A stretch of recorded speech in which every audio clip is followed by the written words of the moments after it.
Welcome to whatever this is. It's nothing that you should get used to. This is not the foul shot. This is nothing like that. I'm bored. And what another content creator will tell you is that when you're bored, you generally do what you know best, and that's create content. So here I am. This does not live on any of my channels. I don't know where the heck this video is being uploaded to, or even if it'll be uploaded, but I made this little setup in a corner of one of my basement rooms. So I was like, why not use it? Why not use it? This is not the foul shot, man. I realized that writing scripts is super tough, bro. Shout out to all the other YouTubers out there that actually write scripts for their videos. Could not be me. That is the sole reason. Well, not the sole reason. That's one of the main reasons I dropped out of school. I was not ready. I hated writing papers. Even though, oh, snap. When I was younger, I was really into writing. I won a Young Authors contest. Authors contest. First place, presented to Contrell Beecham in 2008-2009. I used to love writing, but now the idea of writing a script for a video is terrifying. So I'm not going to do that. So what this is about is I just want to talk about some things in the NBA, inside, outside the bubble. And I have no other place to talk about it other than the podcast, which, you know, it's a very successful podcast. I don't know why I feel like I need to make a whole nother video. I'm already here. I've already hit record. So here we go. I think that the Portland Trail Blazers are a We Believe candidate this year. Am I crazy? I can't be the only one watching these boys play and think that they have a very nice roster for a run. Remember last year, they got all the way to the conference finals, and we're talking about a team that's about to have a play-in potentially to get the 8th seed. I can't be the only one. Here are the factors. They have I promise you that was not like a fart. My chair moved. You hear me? Okay. They have a superstar player in Damian Lillard. Check. If you want to have a playoff run, you need somebody to take the big-time shots. And we know with the wave off last season, he can hit those big-time shots. So that's a check. You need, well, I was going to say good coaching. I think Terry Stotts is not a great coach. I think the average person would look at Terry Stotts and just assume he's a good coach because he's been coaching for a long time on the same roster, and they've been relatively good for about a decade now. But if you look deep inside like Blazers Twitter, they are infuriated with Terry Stotts. So I want to not check that. You have a great secondary player, not a star. It's not Kyrie Irving to LeBron. It's not Shaq to Kobe or Kobe to Shaq type thing. But you have a good secondary star who is like the smoothest NBA player I've ever seen. I'm exaggerating a little bit. And CJ. We have Nurkic, who we forget that like 16 months ago, I don't know how long ago it was, he cleanly snapped his leg in half. If I might be exaggerating even more. But he came back like it was nothing. Man, was putting up 30 point, 15 rebounds, 6 assist type games with blocks and steals and all of that. Check. They have an emerging role player, and that's been a big thing for the Portland Trail Blazers throughout the course of this little run with Damian Lillard. Do I rely on Al-Farouq Aminu to hit an open jump shot? Sometimes. Do I rely on Mo Harkless to hit an open jump shot? Sometimes. Bro, Gary Trent was not on my radar before this bubble starts. Not that I didn't know who he existed, because I tweeted that, and people were like, well, Kenny, you must be a casual if you didn't know who Gary Trent was. Do you know what I do for a living? I knew the name Gary Trent. I've seen him play this season. But you cannot tell me that you saw the regular season Gary Trent and thought, once we get to this tournament, he's going to be averaging 18 points per game and playing elite defense. There's no way you saw that comment, so stop the cap. So they have that guy. I don't know if I trust him that much in the playoffs. But here's another guy, Carmelo Anthony. Out of the league, and I was guilty of it. Like, okay, when he was done with the Rockets, I thought it was it. I thought that was a wrap for Melo. I'm happy he got another chance. I think that this team has the guts. It has everything you need to make a run. Now, at this point in time, in order for that to happen, right now they're the 9th seed. They play the play-in. There's still a lot of basketball left. They might snag the 8th seed, but they'd have to go through the Lakers, of course. The Lakers, the almighty Lakers, a lot of people championship favorite. Looking at the Lakers in this bubble, it gets me a little bit questioning what the heck they've been doing. So they are 2-3 in the bubble. They had the big win against the Clippers on opening night, basically. Then after that, they have looked terrible. Even in that game, they didn't look good. But luckily, LeBron James was being LeBron James that game to some extent. He actually didn't shoot the ball well there either. They just haven't looked very good. They can't hit a jump shot, bro. I saw a graph on Reddit. What the hell? Reddit is such a great place and a terrible place at the same time. Where a guy basically showed which teams are improving a lot when it comes to shooting in the bubble. Shout out to him. I put his username on the digs. And which teams are really bad. And the Lakers have taken the biggest hit.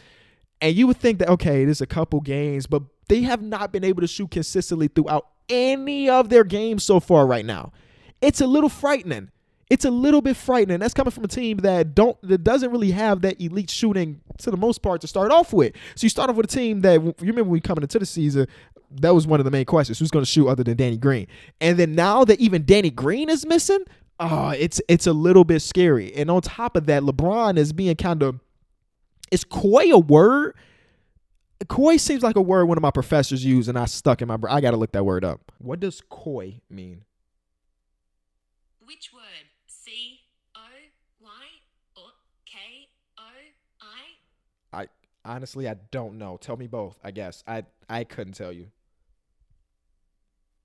Oh, she decided to just hang up on me, basically. Story of my life, getting hung up on by people.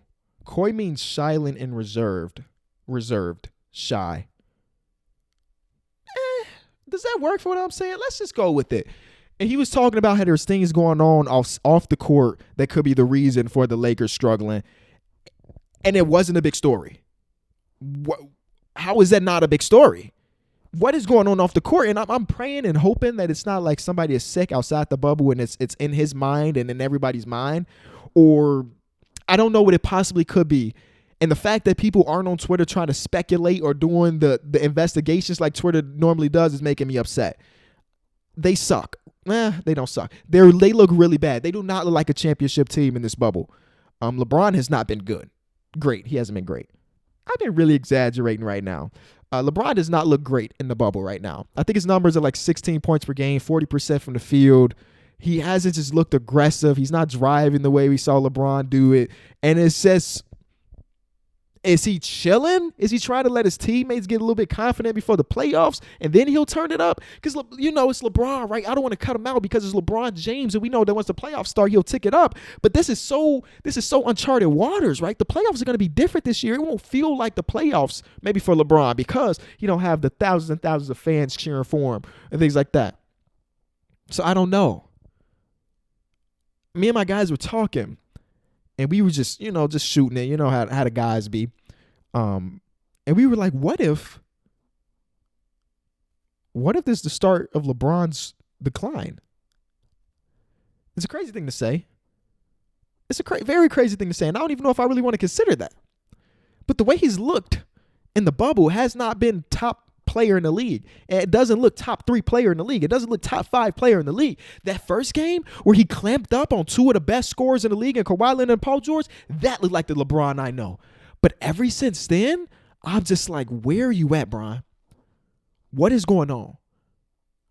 So shoot, if they coming into the playoffs playing like that, brother may pick Blazers in 7.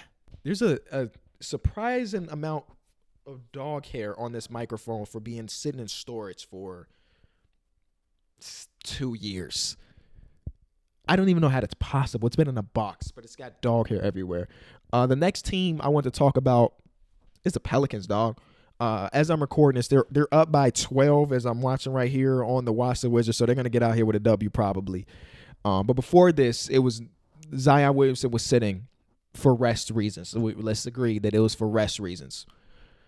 And I couldn't help but to see that Shams tweet where he told the world that Zion was going to sit, and me think that you're 20. Not even just that you're 20. You just sat for 4 months. How is that possible?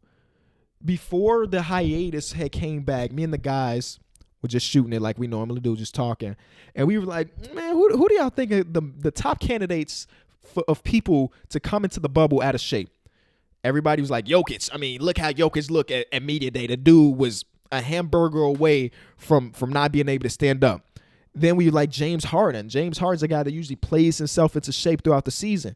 Both of those guys came into the bubble as fit as they could be. Jokic dropped a third of his body fat. He looked like a whole different person. And then James Harden, we saw him on a mountain doing a hike, and we like, is he sick? No. That is not the James Harden I know. So both of those dudes came into the bubble and were ready. Jokic has played he's played every single bubble game so far. James Harden has played every single bubble game and played like 40 minutes in each. And then somebody said Zion. And I was like, dang, that's a fact. He is 20 years old, and he's already in that top echelon of players that we think will be out of shape after a couple months. Joel Embiid came up too, but Joel has came back, and he looks really good in the bubble. And I'm like, wow. And then maybe a week or two before the bubble started up, the Pelicans dropped this picture of Zion in the weight room, and he looks cut. We like, yo, they actually had Zion not be out of shape. And then we get to the bubble where he like 40 pounds overweight, it looks like. He's walking up the court, and he just looks like the heaviest player in the NBA. And then I really think about it, he basically is. So what happened in that 2-week period between that picture being taken of him working out to the bubble? And I know he had the period where he had to leave the bubble for like, I think he was out of the bubble for a few days. They was testing him every day, but we don't know what the hell he was eating in that time. We don't know if he had exercise equipment or whatever. So a 20-year-old Zion Williamson comes to the bubble and just looks so out of shape. It just like Adam Silver and company. Let's be honest with Adam Silver and everybody. They wanted to see the Pelicans make the playoffs because the Pelicans are hot basketball. They have the number 1 pick. They have and a couple number 2 picks. And one of those number 2 picks was must-see TV for the first couple years of his career in Lonzo Ball. So they wanted the Pelicans to make the playoffs. The future of the NBA and Zion Williamson versus the current king who's in year 17, who knows what's going to happen. So they get a very easy schedule in the second half. But right now, I'm not counting them out, obviously, because, again, it's a very easy second half. But they have not looked good at all. They have not looked good at all. With Zion, without Zion, they had the one game. Zion looked decent. He put up like 20 points on great efficiency. But every other moment, I'm watching him out there. His defense sucks. Think about where the heck he was last year when he was a Duke. The man was getting blocks here, chasing down stuff, getting in the stance and guarding guards. And in the bubble, and it mostly is, I guarantee you it's because of his conditioning, he hasn't played a lick of defense. And that is going down to the rest of the roster too, because other than the couple minutes I watched of this game, and it's against the Wizards, they have not defended well at all in this bubble. And this is a team that has Drew Holiday, who's an all-NBA defender. Lonzo Ball is a great defender, and so on and so forth. But as a team, they have looked terrible on the defensive side of the ball. Should I be worried about Zion, or am I thinking too much about it? Please let me know, because I honestly have no idea. Should the world be concerned with Zion Williamson's body and his weight? Or is it he's 20 years old and eventually he'll have a training staff, he'll have the coaching to get him into shape and stay into shape to play, 70 games a year. You ain't got to play the whole 82. Play 70 games a year in the playoffs. Because right now, when I watch that man play, he has his moments, but he doesn't even look as athletic as he did 1 year ago. I think he had a meniscus injury too, right? Then they take some of his meniscus out. I'm kind of rambling at this point. But hopefully I'm not the only one that sees what I'm talking about. Where like this is a team that has the pieces to be decent this year, but have not looked that way in the bubble. And maybe I'm being super premature. This is their first year playing together. This is Zion's first year in the league. So maybe I am being very premature. But one thing that I don't think a lot of people are showing really a lot of attention to is the fact that Brandon Ingram is up for a contract this offseason, and we know him as an all-star. So the average majority is going to say that, hey, he deserves to get a max contract or close to it. But we don't know how him and Zion play together, really. At least not a large sample size to know if the Pelicans are going to be willing to throw him that bag. I know it sounds crazy to even say because he was an all-star, and before Zion came, after they started off the season really, really bad, they were terrible at the beginning of the season, if you remember. Brandon Ingram got them back onto track until Zion got here. But if they see Zion as the face of their franchise, which they do, he was the first overall pick, and he's the reason why all of the season ticket holders are season ticket holders. Dude, we just don't know if they play well together enough that you want to lock Brandon Ingram into a 5-year max. Anyway, I love watching the Suns play. They have become one of probably my favorite team in the bubble. I like to see an underdog. I like to see a young team. I like to see an underdog. So to see them win the games You know what I'm saying? Because I remember, and I fall into this too, when they got invited, I was like, why the heck are we inviting the Suns? You know? And they have proved me wrong in every single way. DeAndre Ayton looks amazing. Some of his post moves, I'm like, wow, is that really a year 2 pro? He looks great. I need him to get to the free throw line a little bit more. As my elite center, franchise center. I get to the free throw line a little bit more, big fella. But you got a lot of time to learn that. Devin Booker, what more can I say about Devin Booker that the world ain't already said? Devin Booker is a bucket. He's a leader. He's a franchise player, and that's great. They have the Tank Commander. I think we have to change his nickname. Cameron Payne has looked great. And you know what's so funny about that? When he got picked up by the Suns, a lot of people were mentioning me as like one of the biggest Bulls fans on the platform. And I've had my fair share of things to say about Cameron Payne because he was so bad for the Bulls. But even when he got picked up, I tweeted under Shams and I was like, he's only 26. And if you watch the G League, which I'm guessing 98% of the people in the world don't, he looked really good in the G League this year. So I wasn't surprised when he got picked up. And I was like, he deserves another chance. I understand. It's kind of crazy to say. He's been here. He's been there. But he deserved another chance. And I'm happy for him. I'm happy for him that he's getting those backup minutes and actually looking good in it. You know, there are players on this roster that I really love. They have a very lovable team at the moment. And it's not just because they're a Cinderella team.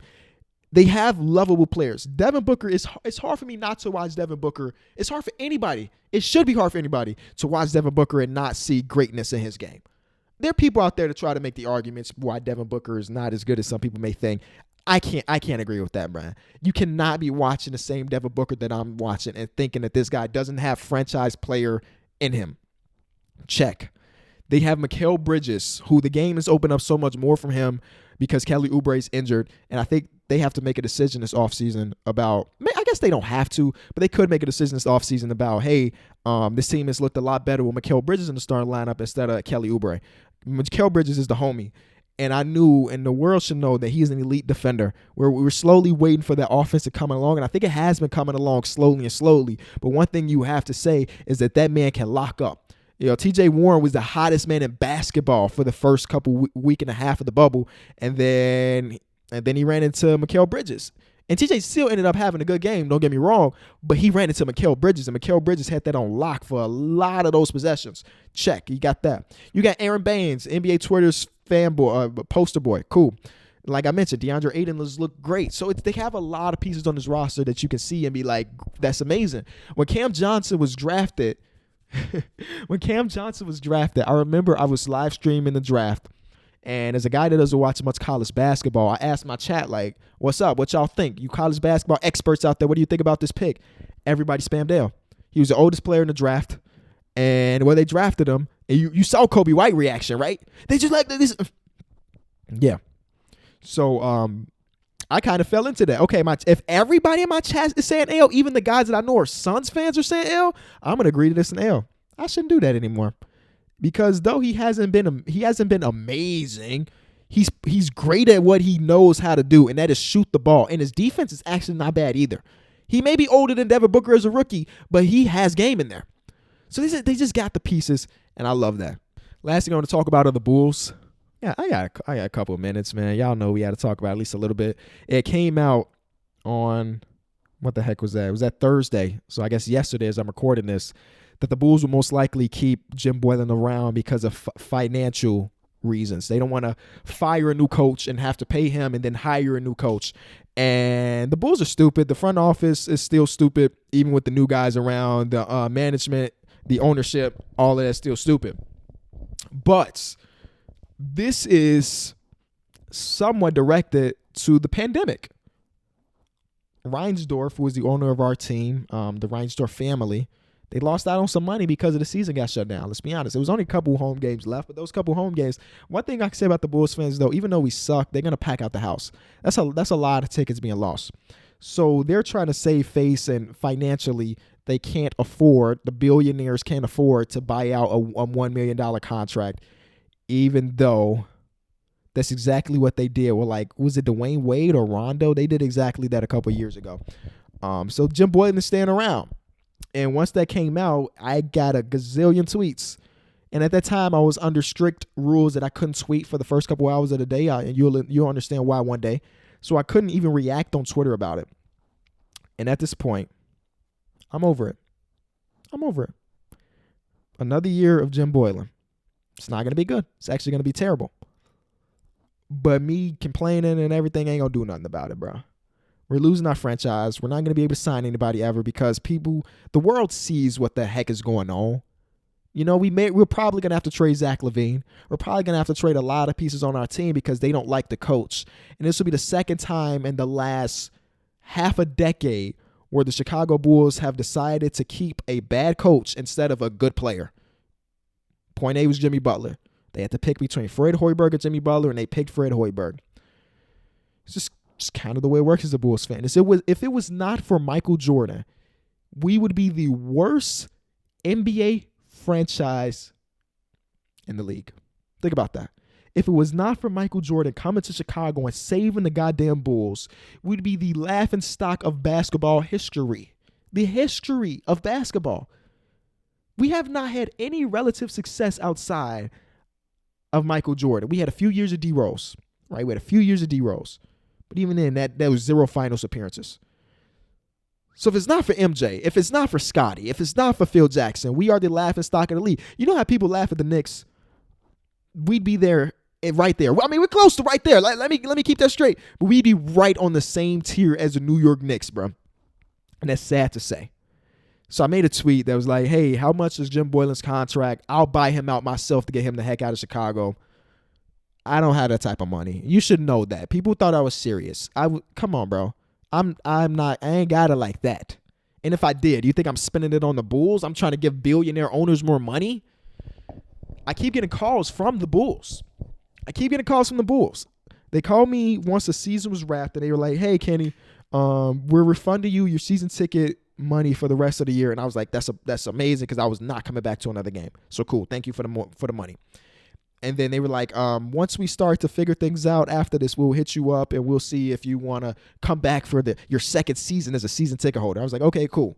In my mind, I had no intentions of ever coming back to being a season ticket holder. First of all, for the season I had, it cost me $15,000. I'm just going to throw that out there. It cost me $15,000 for the season. Wasn't worth it because we sucked. But anyway, so I had already decided that I wasn't coming back. So they called me a month later. Yo, Kenny, so what's up with this renewal? We got this discount for you since you've already been here. We'll cut 10% off. Hey, thank you for calling, but me and my family have decided not to renew our season tickets. We appreciate you reaching out. Thank you. Cut ties. Boom. That's the last time I should probably talk to the Bulls, right? Unless they call me for a GM job. Wrong. They send me a big old package. Boom. It's got a Bulls basketball, 7 Bulls hats. It's got a lot of stuff in them. I get a call later that day. Hey, we realized that you got the package that we sent you. Have you reconsidered your season tickets? I'm like, thank you for the package, but no, we have not. And that's when they asked me, okay, is there a specific reason why?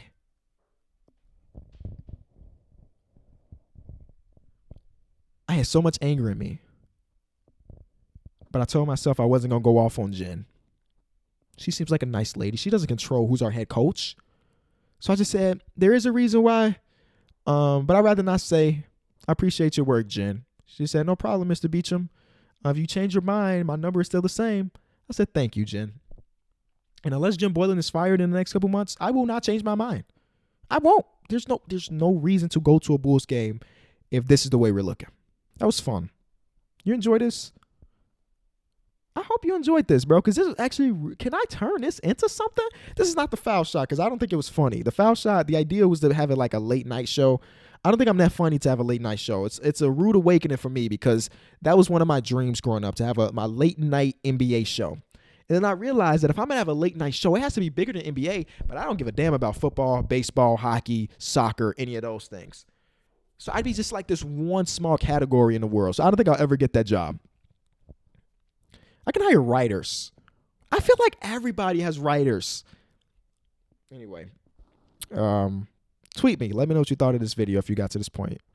All right, bye.